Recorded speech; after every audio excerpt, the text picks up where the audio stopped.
Edgar, have you been told anything that you are on a possible short list for winning this fight for fall? Yeah, 1,000% gonna make it happen. Like I said, you believe that will be the next fight? Yeah, for sure. That's why I'm here. I wouldn't be here if it wasn't like that. You know what I'm saying? You know me. I don't really pop up at fights like that, but this is important. This is an important weekend for me. To support the Mexicans, but also for Canelo and so to make the fight happen. Will you become the biggest Canelo fan on Saturday? Yeah, got to, man. So we can make that fight happen. Listen, that fight's gonna be the biggest fight of this year. People don't understand, right? That I got a crazy backing. Like my fan base is crazy. I got the whole Puerto Rico supporting me. I'm a superstar already, so he knows it. I know it. That this is the biggest fight that could be for 2024. Who do you have winning this fight, and how do you think it's gonna play out?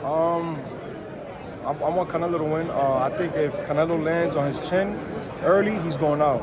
I don't think Munguia has the chin for Canelo, but I do know that Canelo Munguia is coming to fight.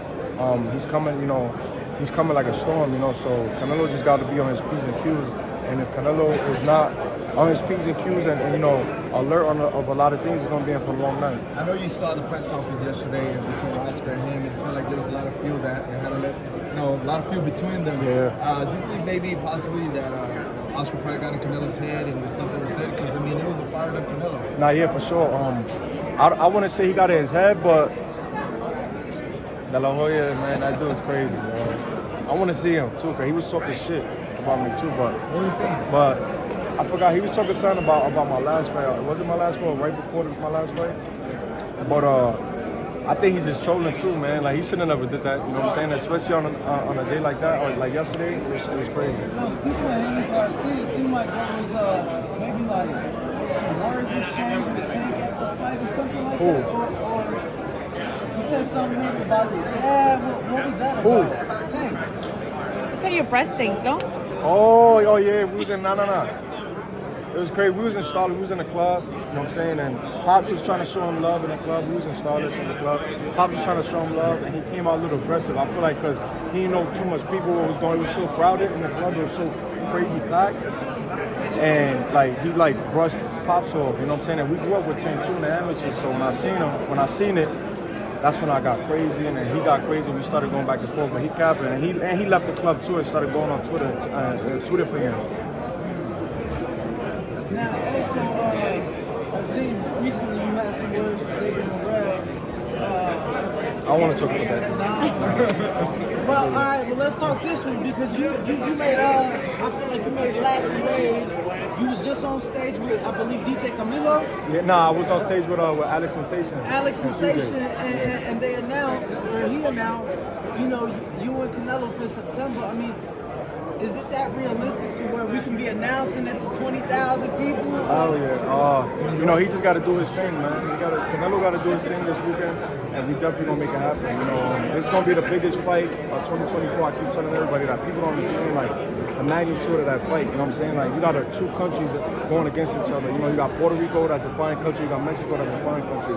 And obviously I'm a star, he's a star, so it just makes sense for this year to make it happen. Edgar, Jaime Munguia, is his second fight with Freddie Roach.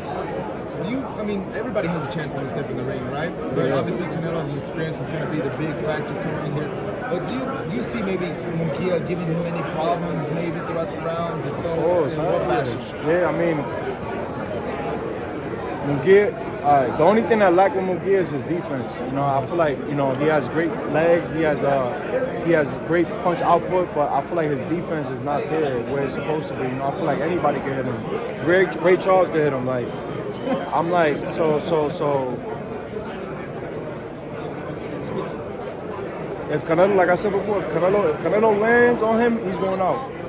It's gonna be a short night. But if Canelo can't land the shots that he wants, then he's gonna be in it for a long night. You know what I'm saying? Because at the end of the day, Munguia is a beast.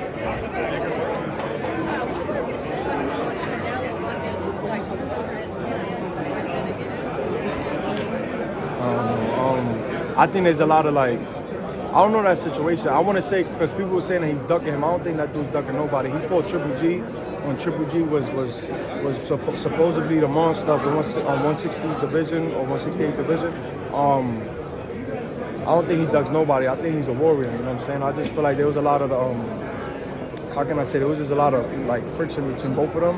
And you know how you know, Benavidez, you know, comes off on Canelo, and Canelo's at the point where he's the king of the division, right? He's the money man, so he knows any fighter that he fights, he knows he's gonna change their lives regardless. So if you're making $500,000, $1 million a fight, you fight him, you're making six, probably $10 million plus. You know what I'm saying? So I feel like Canelo just wants fighters to respect him at this point. He's like, motherfucker, like, I'm changing your life, bro. So you gotta respect me. Edgar, obviously you being with Hassan and Eddie Hearn, you're seeing him do great things with Riyadh season and His Excellency Turkey Al-Sheikh.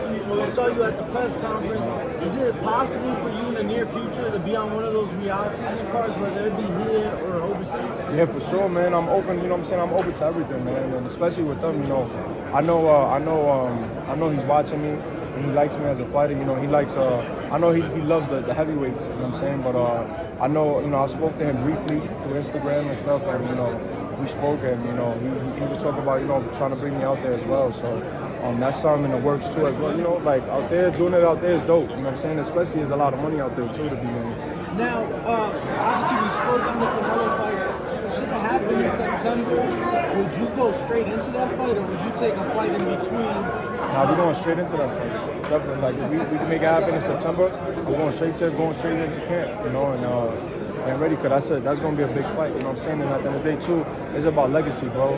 You know, and there's never been a Puerto Rican male, you know, my sister did it, but as far as, you know, how it is, bro, like the males, it makes a larger impact, you know what I'm saying, in boxing. So I feel like if you know, if we win these titles, man, and we become undisputed, bro, it's going to be something different for the island. Thanks, man. Say it again?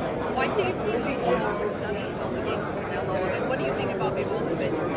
Bivol, he's a great fighter. You know, he had great movement, and he didn't let him off the chain. He threw a lot of punches. You know, he kept him at bay. He kept him at distance, especially with that jab. You know, and Bivol got great foot movement. You know, he has the Soviet style. You know, so and that style is pretty dope. I think I gave him a tough time too, because he was fighting at 175. You know, Bivol was a big boy.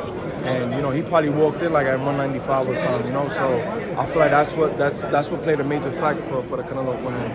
If weight makes a difference in fighting, do you think if you know, David Haney and Ryan Garcia meet at 147, and let's say there's no like PEDs and stuff, so what do you think of that fight if it happens in the future? I don't think Devin gonna go up that high.